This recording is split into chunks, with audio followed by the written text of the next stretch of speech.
The sun was hot above the dusty parking lot. A single car door opened, and a young girl stepped out.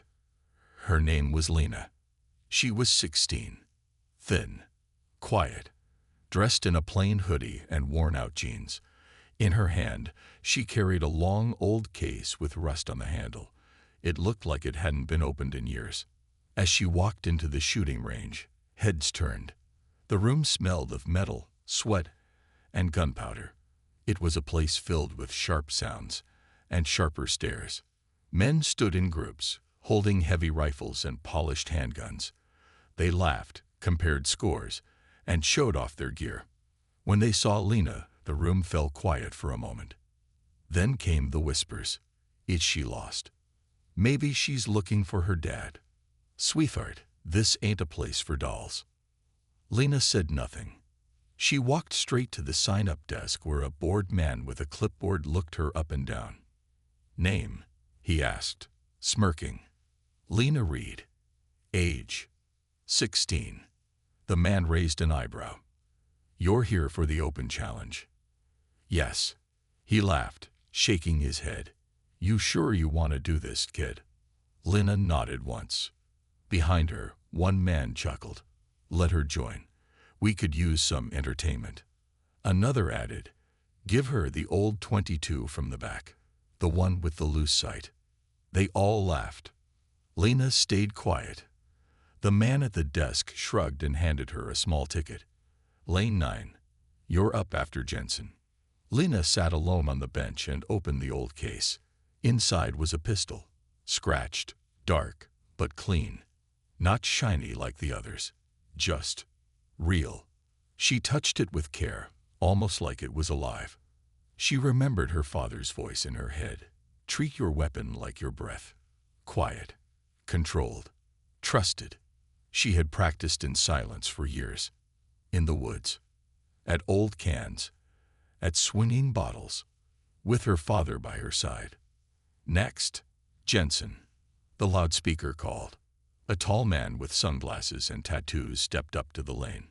He had a big silver handgun and a crowd of friends cheering him on. Bang, bang, bang. The shots were loud and wild. Some hit the target. Some didn't. Didn't matter. Everyone clapped. He turned and winked at Lena. Your turn, little girl. Try not to hurt yourself. Lena walked to the lane. People leaned in, ready to laugh again. She loaded the old pistol. Her hands didn't shake. Her face stayed calm. The range officer called. Ready? She didn't answer. She just breathed in, then out. Her fingers slid to the trigger. She whispered something under her breath. No one heard it clearly, but her lips said, "This one's for him." She squeezed the trigger. Bang. One clean shot. The room went still. The target was too far to see clearly from the back, so someone grabbed the spotting scope. Seconds later, a voice said, "Dead center." Everyone blinked. Another man looked again, then again. It's a perfect bullseye. Someone laughed nervously. Beginner's luck. Do it again. Another man shouted. Lena reloaded, shot again. Bang. Another bullseye. Then another. And another. Bang. Bang. Bang. 5 perfect shots. The room was silent. The same men who laughed now stared at her like they didn't understand what they were seeing. The instructor stepped forward, his face serious now. He walked slowly toward Lena and looked down at her weapon. Then at her face. "Where did you learn to shoot like that?" he asked. Lena didn't look at him. She just looked at the target. Then she said softly, "My dad taught me." "And who's your dad?" She turned her head toward the instructor for the first time. "Captain Reed." The instructor froze. The name hit like thunder.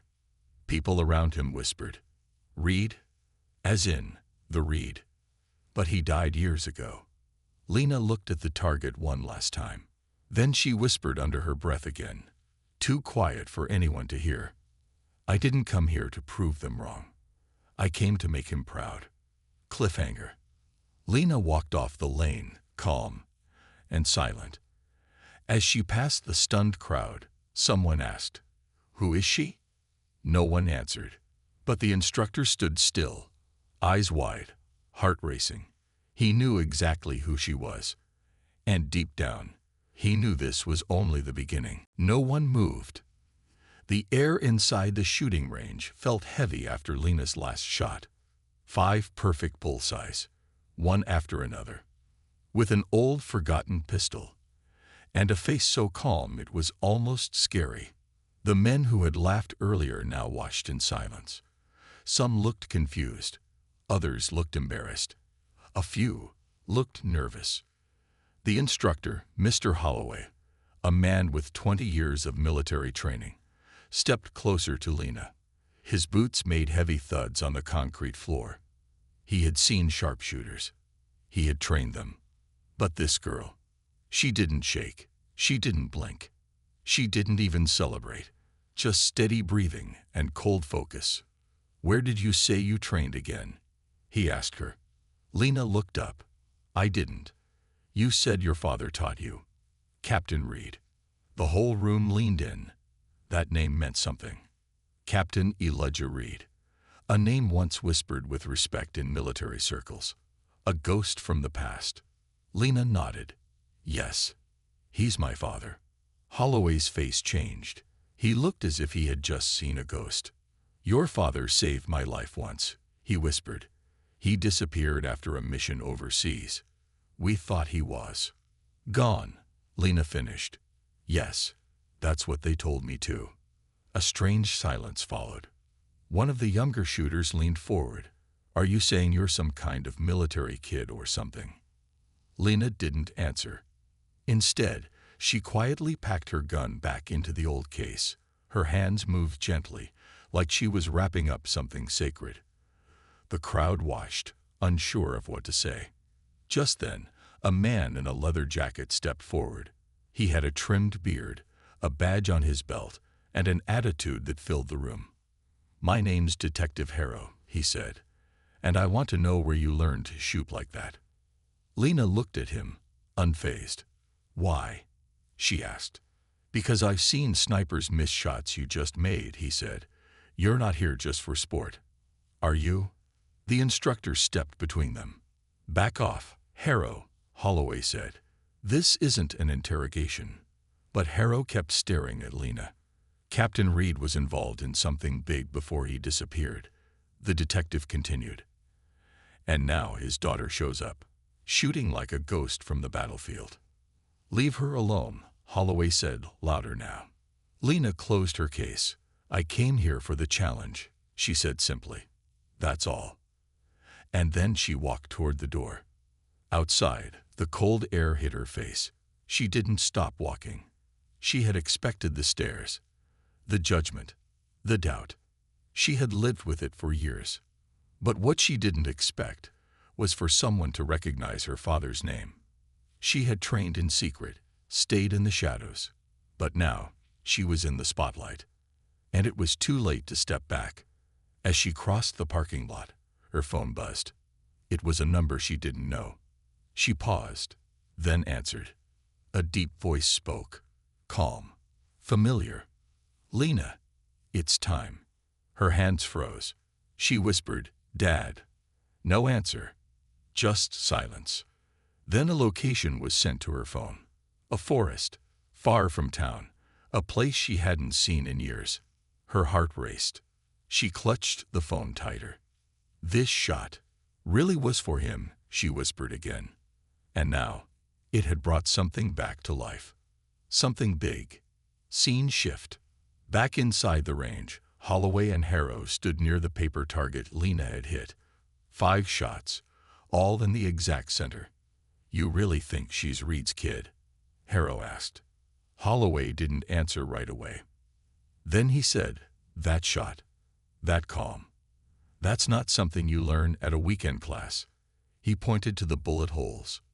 "This is the work of someone who trained in silence, in pain, in purpose." Cliffhanger. Lena sat alone on her bed that night, the message still glowing on her phone. The map, the call, her father's voice. She opened the drawer beside her and pulled out a sealed envelope. It had one word on it: "For when you're ready." She took a deep breath. Then slowly, she tore it open. Her eyes widened.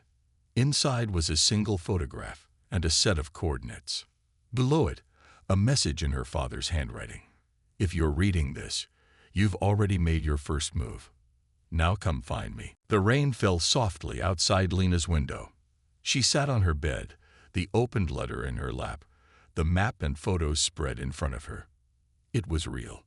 The coordinates were handwritten, deep in the forest, miles from any town. The photo was old and faded. It showed her father, Captain Elijah Reed, standing in front of a cabin. His face was tired, but his eyes were sharp. "He's alive," Lena whispered. The world had told her he was dead. The military had given her a flag. Her school had held a small memorial. Her neighbors brought flowers. But deep in her heart, Lena had never believed it. She had seen how careful her father was before he left. She remembered his last words the night he disappeared. "Keep training, Lena. No matter what. One day, you'll need it." And now, that day had come. The next morning, Lena packed quietly. She took her father's old pistol, 2 bottles of water, a flashlight, and the letter. She left a short note for her aunt, who barely noticed her half the time, and slipped out of the house. The journey to the forest took 3 buses and a long walk. By the time she reached the edge of the trees, the sky was already gray and thick with clouds. But Lena didn't stop. She followed the map exactly, step by step, like her father had taught her when she was little.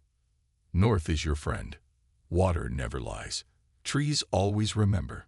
The path was narrow, overgrown, and quiet. Every branch she stepped on cracked like a secret being broken. Hours passed. The forest grew deeper. Then she saw it. A cabin, hidden between tall trees, wrapped in vines, almost invisible to the outside world. It was the same one from the photo. She moved closer, heart pounding. The front door was slightly open. Lena stepped inside. The air smelled like old wood, dust, and something else, something familiar. The room was small. 1 table, a chair, a worn-out jacket on the hook, a backpack under the bed, maps on the wall. And in the center of the room, on the table, was a box. Her name was written on it, Lena. Hands trembling, she opened it. Inside were pieces of her father's past. Medals, an old compass, field notes, a photo of her as a baby, and a journal. She picked it up.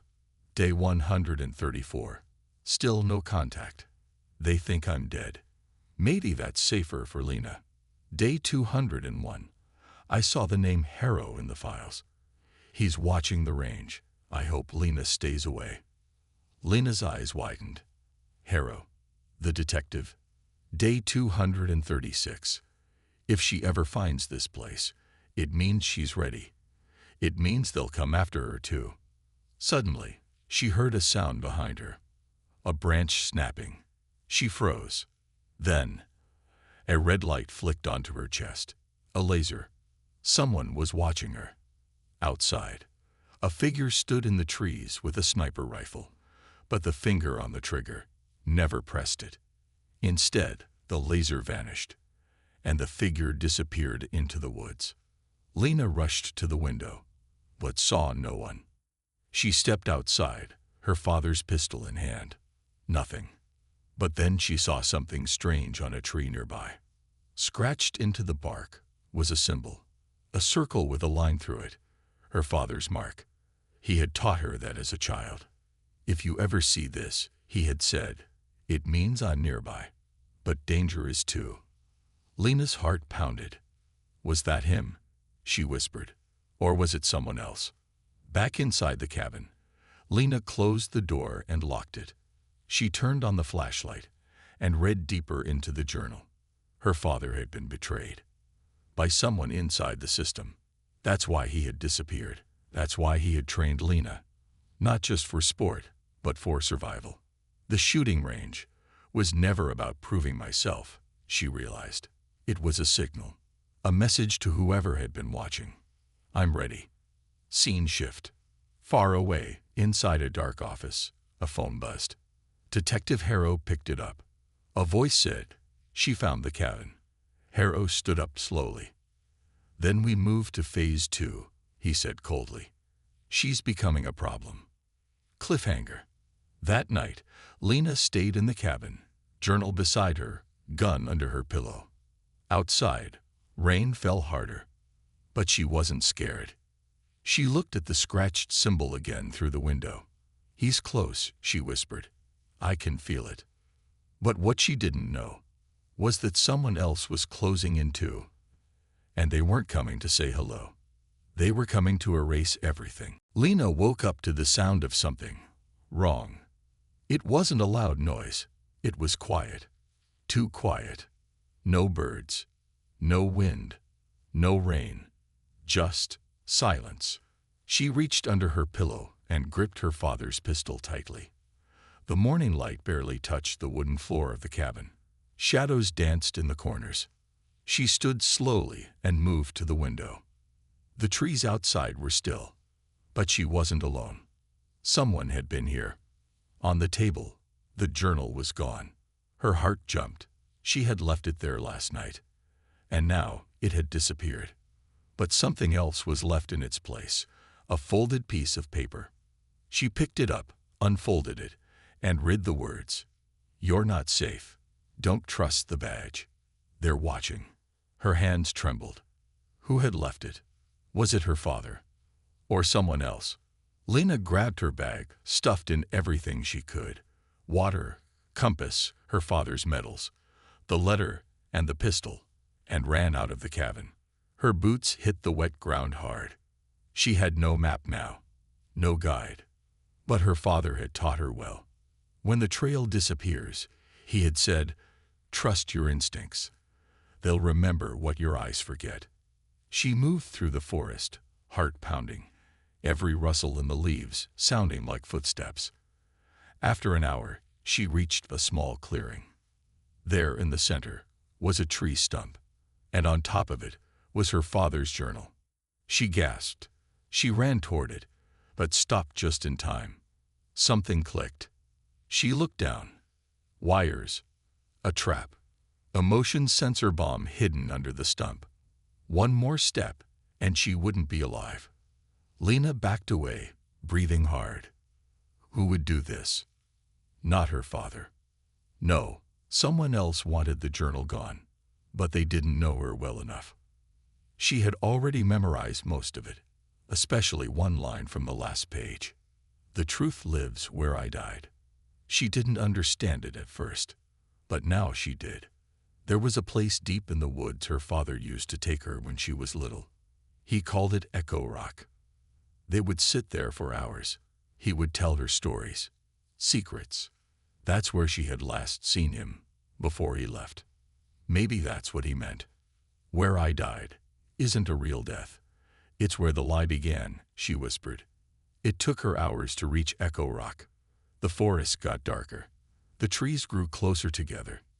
The path turned to mud. But when she saw the rock, she smiled through the pain. It was still there. Big, round, covered in moss. And behind it, she saw something she had never noticed as a child. A metal handle in the ground. She bent down and pulled. A trapdoor. With shaking hands, she opened it. A ladder led into the dark. She climbed down. The space below was small, a hidden bunker, maybe 5 feet tall. And inside it was a desk. A single light bulb hung from the ceiling, barely glowing. Lena looked around, stunned. Maps, weapons, files, photographs. Her father's handwriting was on the walls. All of it. Proof. Proof that he had been hunted.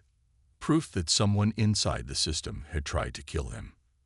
And then she saw the videotape. It was labeled, "If she finds this, tell her everything." She placed it into the old recorder. The screen flickered. Then his face appeared. Captain Elijah Reed. Her father. His voice was calm, tired, but filled with love.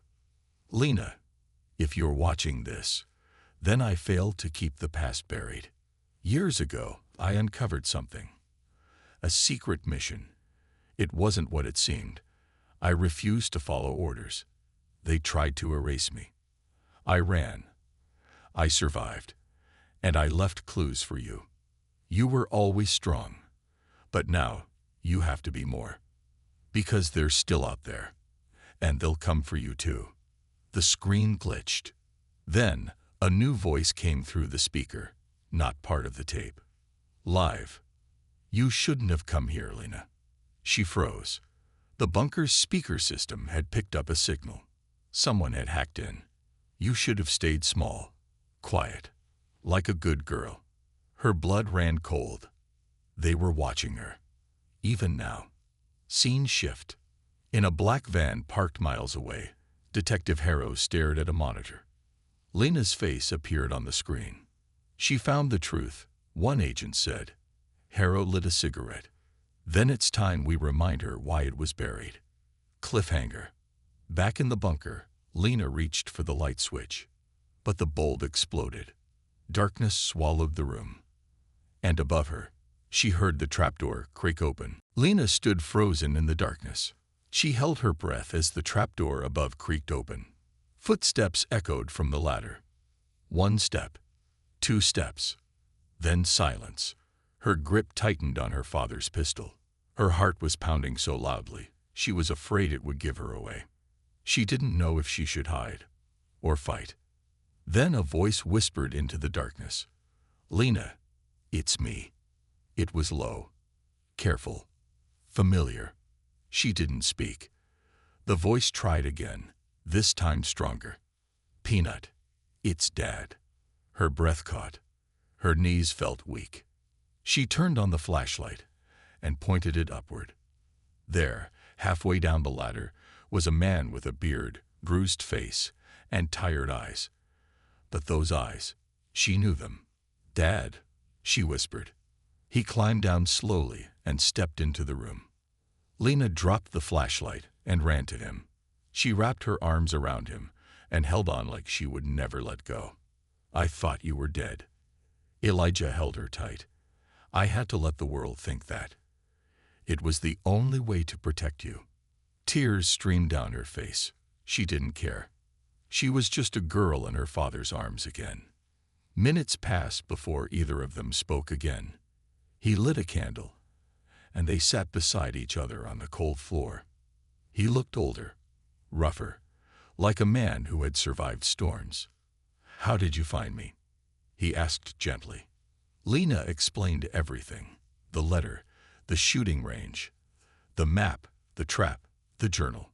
When she told him about Harrow, his jaw tightened. "He's still out there." She nodded. "He sent someone after me.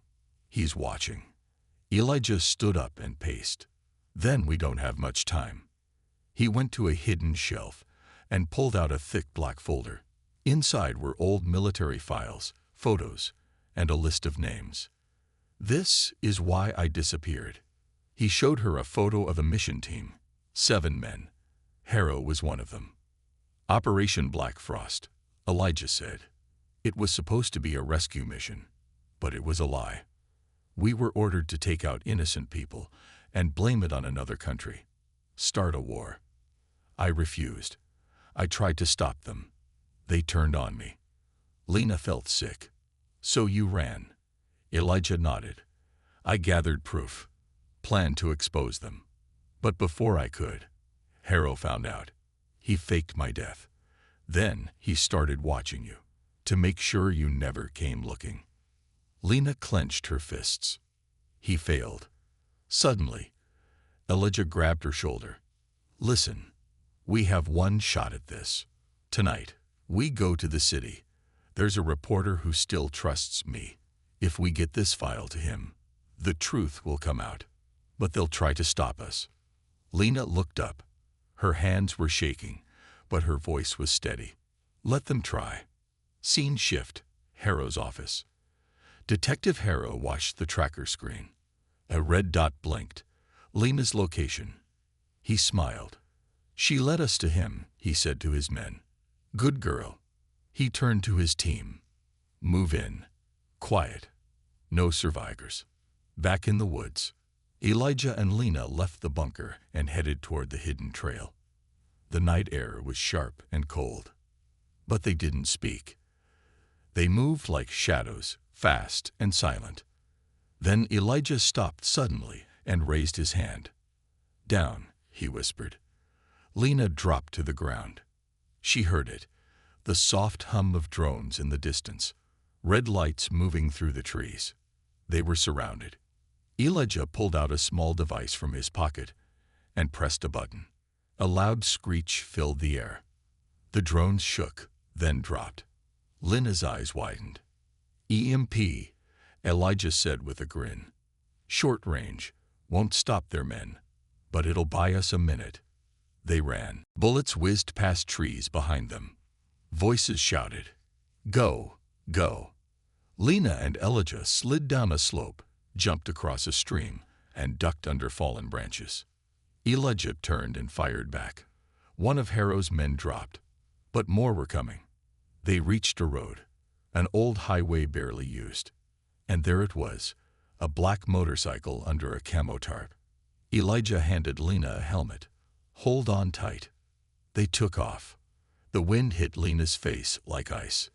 Behind them, 2 black cars followed with flashing lights. "They're catching up," she yelled. "Not if I can help it." Elijah hit a button on the handlebar. A metal spike flew backward. It tore into one car's tire. It spun out and crashed into the trees. But the second car was still coming. Suddenly, Lena saw lights ahead. A roadblock. More men. Guns ready. "We're trapped," she cried. But Elijah didn't slow down. "Do you trust me?" he shouted. Lena hesitated for only a second, then nodded. "Yes." He turned the bike off the road, straight into the forest again. Branches slapped at them. The ground was rough, but they kept moving. And then, a tunnel. Old, forgotten, but it led under the road. They drove through it and came out on the other side, free. Cliffhanger. Hours later, as dawn broke, they reached the edge of the city. Lena looked back. "Do you think we lost them?" Elijah looked at her, eyes hard. "No." He handed her the folder. "But we're not hiding anymore." He pointed toward the city skyline. "Let's make the world hear your shot." Again. The sun had just risen when Lena and her father reached the edge of the city. Tall buildings cast long shadows. People rushed by. Cars honked. Life moved fast. But for Lena, everything felt slow, heavy. She held the black folder close to her chest. Inside it was the truth. Her father's life. His pain. His proof. They found a quiet alley and parked the motorcycle behind a dumpster. Elijah took off his helmet and looked around. "We can't go to just anyone," he said. "They'll try to spin it, erase it, or worse." Lena asked, "Then who?" He pulled out a small worn notebook and flipped through pages. "His name is Marcus Hale. He's a reporter. Honest. Brave. He was my friend once. We go to him. We give him the truth. He'll know what to do." They started walking through the busy streets. But Lena couldn't shake the feeling. She was being watched. Not by one person. By many. A man across the street adjusted his glasses, but didn't look away. A woman with a coffee paused mid-step when they passed. Even the traffic cameras seemed to follow them. She grabbed Elijah's arm. "We need to move faster." He nodded. "They know we're here." They ducked into a parking garage and used a back stairwell to enter a train station. From there, they took an underground tram to another part of the city. All the while, Lena kept her head down, clutching the folder tightly. But when they stepped off the train, it was worse. Police, plainclothes agents, all pretending to be normal people, but with cold eyes and hidden earpieces. "They're everywhere," Elijah said.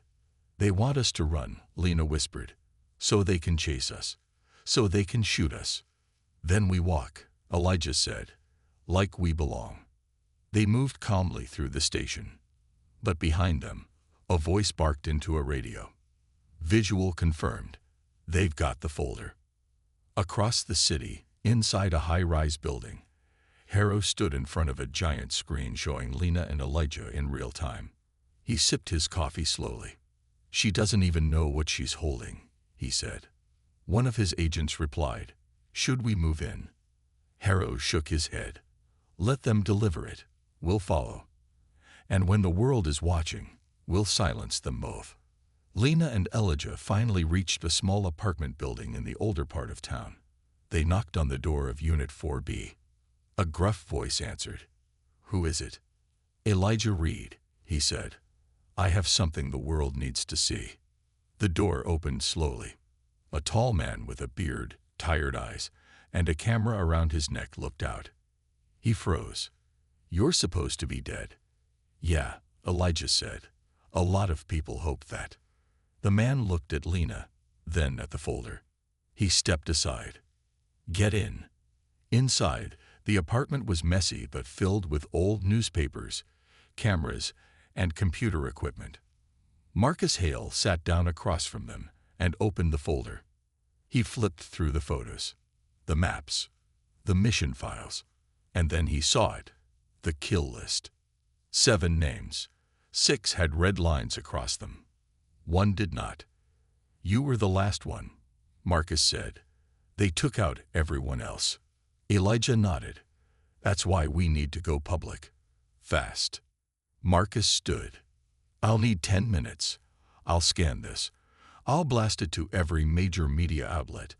This is real, Elijah. This is going to explode. Good, Lena said softly. Let the world see them for what they are. While Marcus worked, Elijah placed a hand on Lena's shoulder. I'm proud of you. You raised me to be more than quiet, she said. More than small. You were always more. Suddenly, a sound. A soft pop. Then another. The lights flickered. Smoke came through the air vent. Gas, Marcus shouted. They're here. Elijah ran to the window. Black vans were pulling up outside. Men in tactical gear rushed toward the door. Get the file, someone shouted below. Elijah pulled Lena behind a table. Marcus, upload it. I'm trying. Marcus yelled, typing as fast as he could. The door exploded open. Gas filled the room. Gunfire rang out. Marcus was hit. He dropped to the floor. Elijah fired back. Lena screamed and dragged Marcus behind the couch, trying to stop the bleeding. Upload it. He gasped. Press. Send.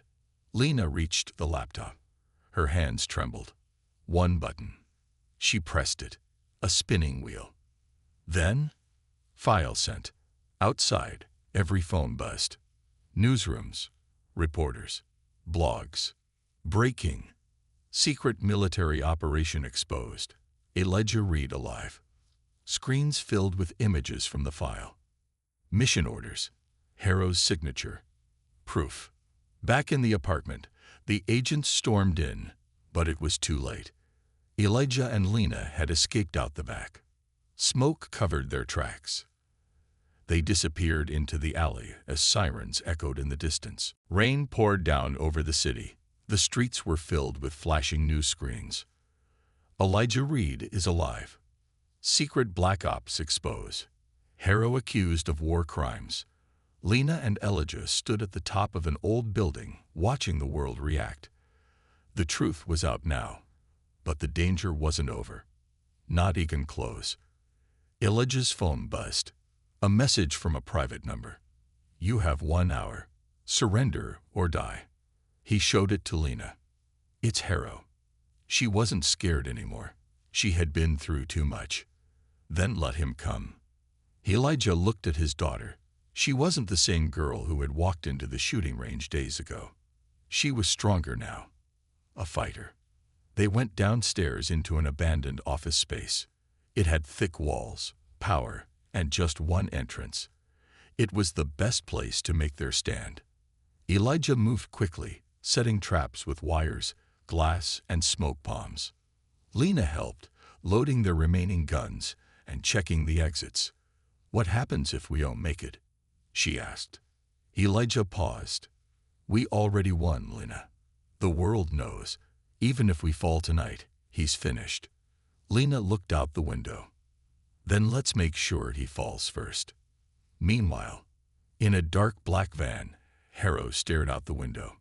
His face was hard. No fear, just hate. "I trained him. I know how he thinks." He turned to his men, all armed and silent.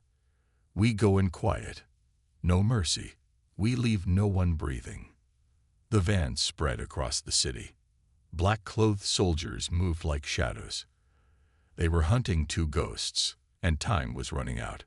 Back at the building, Elijah handed Lena a small device. "If something happens to me, press this.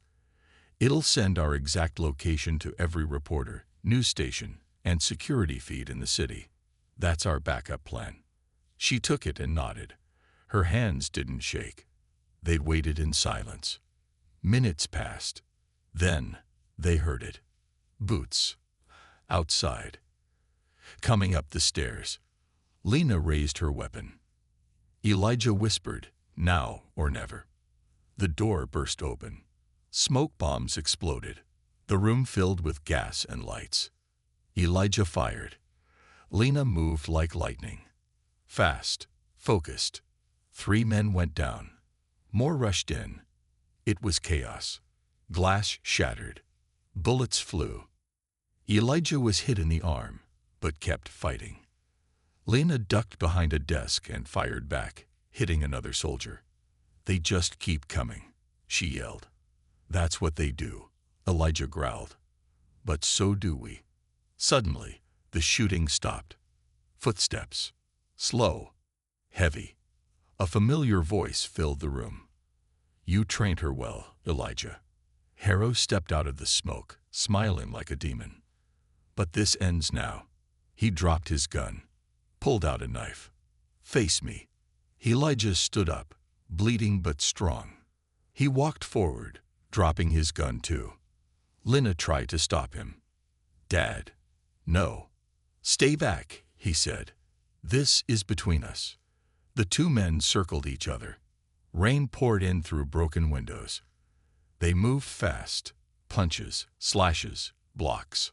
Old soldiers, old enemies. Elijah got a cut across the chest. Harrow laughed. "Still slow old man." But Elijah spun and hit him hard. "Still better than you." Lena watched, heart racing. Suddenly, Harrow threw a punch that sent Elijah crashing into a desk. He dropped to his knees. Harrow raised the knife. "Goodbye, hero." But before the blade could fall, bang, a gunshot. Harrow froze. He looked down. Blood poured from his chest. He turned and saw Lena holding a smoking gun. Her hands were steady. "Goodbye, monster," she said. Harrow collapsed. Dead. Lena ran to Elijah. He was hurt, but breathing. She helped him stand. "You saved me," he whispered. "You saved me first," she replied. 1 hour later. Police, reporters, cameras. The world had found them. The building was surrounded, but this time not by enemies. By people who now knew the truth. Lena stepped out first. She was tired, bloody, brave. Flashbulbs exploded. A reporter shouted, "Are you the girl from the file?" Lena didn't speak. She raised her hand and held up the file. The crowd went silent. Then she said one line, soft but powerful. "The world remembers now." Cliffhanger. As Elijah was loaded into an ambulance and the news spread, a dark figure in another country watched the report on TV. He turned to someone beside him. "Looks like Harrow failed. Should we act?" The figure lit a cigar. "No, not yet. But the girl, she's dangerous." He smiled. "Let's keep an eye on her."